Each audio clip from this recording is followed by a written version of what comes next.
En fait, moi, je viens du Bangladesh. The Johan Show avec Johan Abeka.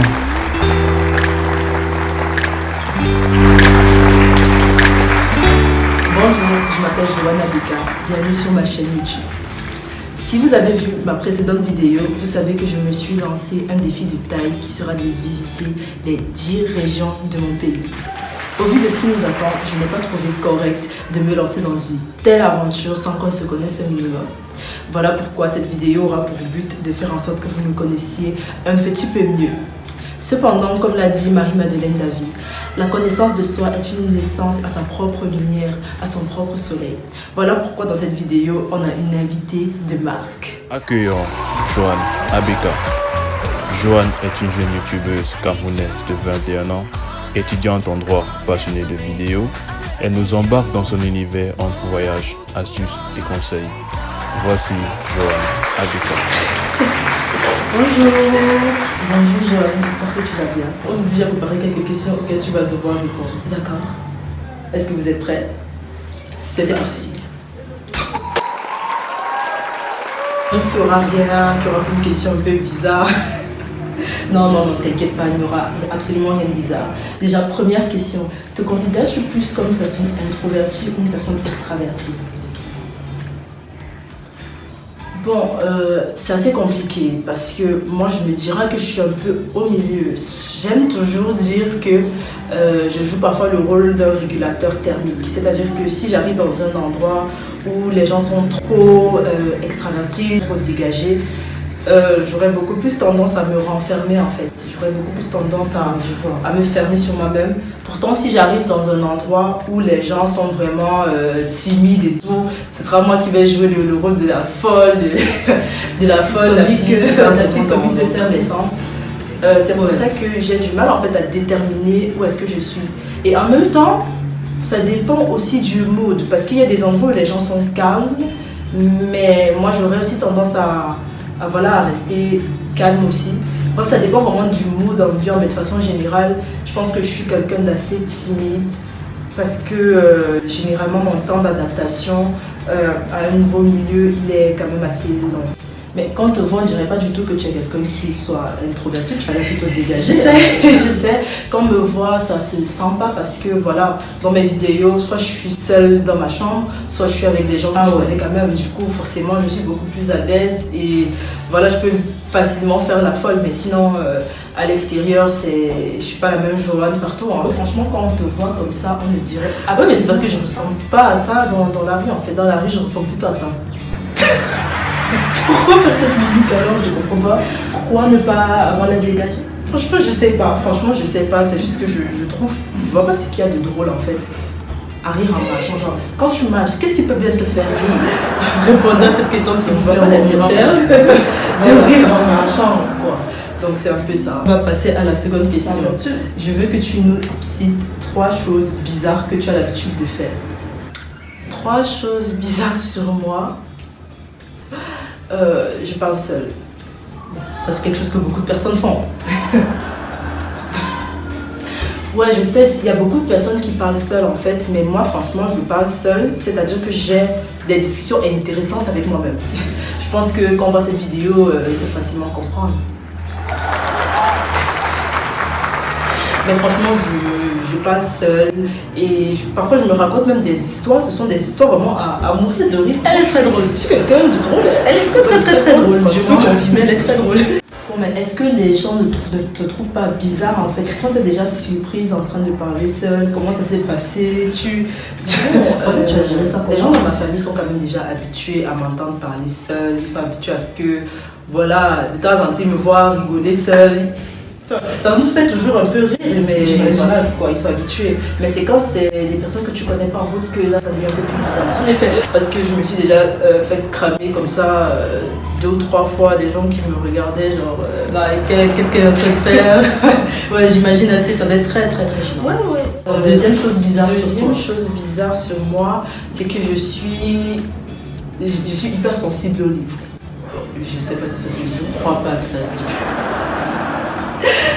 Mais voilà, je suis hyper sensible aux livres, dans le sens où quand je lis un livre, en fait, je m'attache tellement au personnage. C'est-à-dire que quand je lis le livre, ça me transmet tellement d'émotions et moi ça va assez loin parce que parfois je m'identifie en fait au personnage. Du coup, quand c'est un livre où les choses finissent plutôt mal, franchement, ça me met dans une...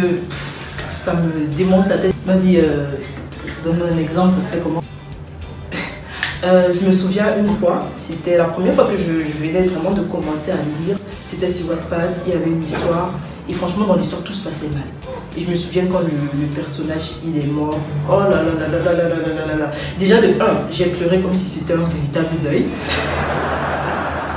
Genre je suis arrivée en bas, ma soeur m'a demandé mais qu'est-ce qui se passe? Elle s'est demandé mais qu'est-ce qui est mort dans la famille mort? Et de 2, franchement, ça me mettait vraiment dans ça m'avait mise dans une phase où j'avais commencé à effacer le numéro de plein de gens. Je m'étais dit, franchement, je me savais même à quoi. Franchement, j'étais vraiment matrixée, quoi. Matrixée. Nous, le confinement, ça c'était il y a 6 ans, mais présentement, je suis quand même toujours très, très, très affectée par les choses que je lis. Je pense que, du coup, ça me fait parfois entrer dans des périodes où je suis vraiment de très très très mauvaise humeur, bien tout le temps triste et tout ça. Donc certaines personnes m'ont même dit qu'il faut que j'arrête que j'arrête la lecture. Moi je dirais qu'il faut que vous arrêtiez d'écrire des histoires où les gens meurent là. On est fatigué, on veut les happy endings. C'est clair que c'est pas à toi de changer, non, toi tu te reproches de rien, c'est à eux de changer. C'est à eux de changer, c'est la logique, non? D'accord. Voilà, 3e chose bizarre sur toi. En fait, je me convainc parfois de certaines choses dans ma tête. Et j'en suis persuadée pourtant de comment des mortels sait que c'est pas ça. Par exemple, franchement, moi j'étais convaincue, mais à 100% que je savais danser. C'est-à-dire que moi dans ma tête, je me demandais est-ce que tu sais danser? C'est clair, bien sûr. Pour toi c'est clair, bien sûr que je sais danser. Ouais, tu sais danser, c'est pour ça que quand j'étais à la maternelle ou au primaire et qu'on faisait des trucs où on demandait aux enfants de danser, je comprenais pas pourquoi on m'enlevait en fait. Parce que moi dans ma tête, je savais que je suis en train de ça. Mais toi tu sais que j'avais envie de faire ta dernière piche et on te dit que non en fait. ouais, moi dans ma tête j'étais la meilleure et je me disais mais... Déjà, comment tu as fait pour te rendre compte en fait que tu sais pas danser? En fait, déjà, je me suis rendu compte comment. Je me souviens, il y avait 2 épisodes en fait. Dans le premier, j'étais partie au bal de la gaieté, voilà. Du coup, on est arrivé et tout, les gens dansaient, genre les gens dansaient en cercle et tout, donc chacun entrait dans le cercle, faisait le freestyle et tout, c'était bien, des contours et tout. Et moi, à un moment, je me suis dit, allez, c'est bon, j'entre. J'ai dansé, moi dans ma tête, je savais que mes petits dougis là, je savais que j'étais en train d'être ça en fait. Et après, les gens ont pu vouloir danser. Non mais, j'imagine. Le truc c'est qu'à ce moment-là, j'avais pas percuté. Je ne savais pas pourquoi est-ce qu'ils ne voulaient plus danser. Et c'est ça le pire en fait, c'est de pas savoir, de pas percuter direct. Je savais pas pourquoi tout le monde avait l'air gêné, mais moi dans ma tête, je me disais, mais ouais. Et le 2e épisode en fait, c'était, j'étais en appel vidéo avec quelqu'un et après la personne a mis la musique en mode ouais je suis DJ et tout, moi j'ai dit ok je danse, la personne enregistrait l'appel vidéo et il m'a envoyé après.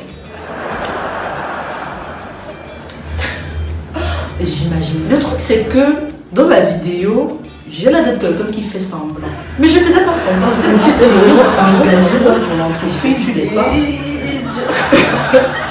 Tu faisais même pas ça pour faire rire quelqu'un, mais toi-même quand tu as regardé, tu as senti que c'était pas... Exactement, moi j'étais vraiment très très sûre de moi, donc c'est là que j'ai compris, voilà, danser, chanter, franchement, nul de chez nul. Même comme dans ma tête, je pensais que j'étais prête pour The Voice. Non. Maintenant, tu vas me citer une chose que tu aimes et une chose que tu n'aimes pas chez toi. Bon, on va commencer par la chose que tu aimes bien chez toi. Bon, une chose déjà que j'aime beaucoup chez moi, c'est que je me suis fière à moi-même. Si je me retrouve peut-être dans un milieu avec des gens qui n'ont pas peut-être une attitude qui c'est avec ce à quoi j'aspire, moi j'ai aucun problème à rester toute seule en fait. Au contraire, j'apprécie vraiment énormément ma compagnie. Je ne reste pas avec des gens qui n'ont pas peut-être la même philosophie de vie que moi, à défaut de mieux. Maintenant, on n'est pas là pour juger tel, dire que tel a une mauvaise vie, tel a une bonne vie, moi ma vie est meilleure que tel, non. C'est juste qu'on n'aspire pas aux mêmes choses, on n'a pas les mêmes objectifs. Tes objectifs ne sont pas forcément mauvais, attention, tes objectifs ne sont pas forcément mauvais, mais c'est juste qu'ils diffèrent trop de mes objectifs, du coup je pense qu'on peut pas fonctionner ensemble, comme on dit souvent, on peut pas évoluer ensemble en fait, parce qu'on ne va pas du tout dans les mêmes directions. Et une chose que tu n'aimes pas chez toi. Donc quelque chose que je n'aime pas chez moi, déjà je suis toujours à deux extrêmes. Ouais. C'est-à-dire que soit je suis très joyeuse, soit je suis très triste. Voilà, il y a une page blanche, soit je vois vraiment tout en blanc, tout est beau, voilà, la vie est belle, les oiseaux sont bleus, tout ça. Mais pour peu qu'il y ait une petite tache d'encre noire au milieu de mon papier, je vais que me focaliser sur cette petite tache noire là. Ah, c'est quoi? Et c'est ça en fait qui me dérange, et après je vais voir tout en noir en fait. C'est un défaut qui me dérange assez. C'est pour ça que c'est un défaut sur lequel je travaille énormément. J'essaie vraiment d'être reconnaissante pour tout ce que j'ai. C'est quelque chose qui me permettra d'arrêter de voir tout en noir et de me dire voilà, la tache noire elle est là, mais regarde tout le blanc que tu as là. Oh là là là. Il n'y a pas de petites victoires. Voilà, je pense qu'il faut le fait qu'il y a tellement de personnes déjà dans ma famille, dans mon entourage qui m'encouragent, qui me disent voilà, on aime ce que tu fais. Voilà, je suis reconnaissante. Donc ça c'est quelque chose que je mets énormément en avant depuis un certain temps dans ma vie. Et j'essaie vraiment de le faire. Et je ne vais pas dire que c'est parfait. Il y a des jours où voilà, j'oublie, je me dis ah non mais pourquoi c'est comme ça, pourquoi c'est comme ci et tout. Mais franchement, j'essaie. Par contre, je ne suis pas reconnaissante pour une chose. Pour toutes ces personnes qui regardent les vidéos sans s'abonner. Hey, abonnez-vous. Il y a des tonnes de vidéos qui arrivent. Vous ne devez pas rater ça. Abonnez-vous, partagez mes vidéos, likez, commentez, faites tout le tralala. Franchement, c'est quelque chose qui m'encourage d'avoir des idées aussi folles que celle-ci. Alors maintenant, c'est la fin de cette vidéo. Je vous remercie. C'est à moi de faire ça. Alors, merci à tous d'avoir regardé cette vidéo. J'espère qu'elle vous aura plu. Je vous fais plein de bisous et je vous dis à la prochaine pour une nouvelle vidéo.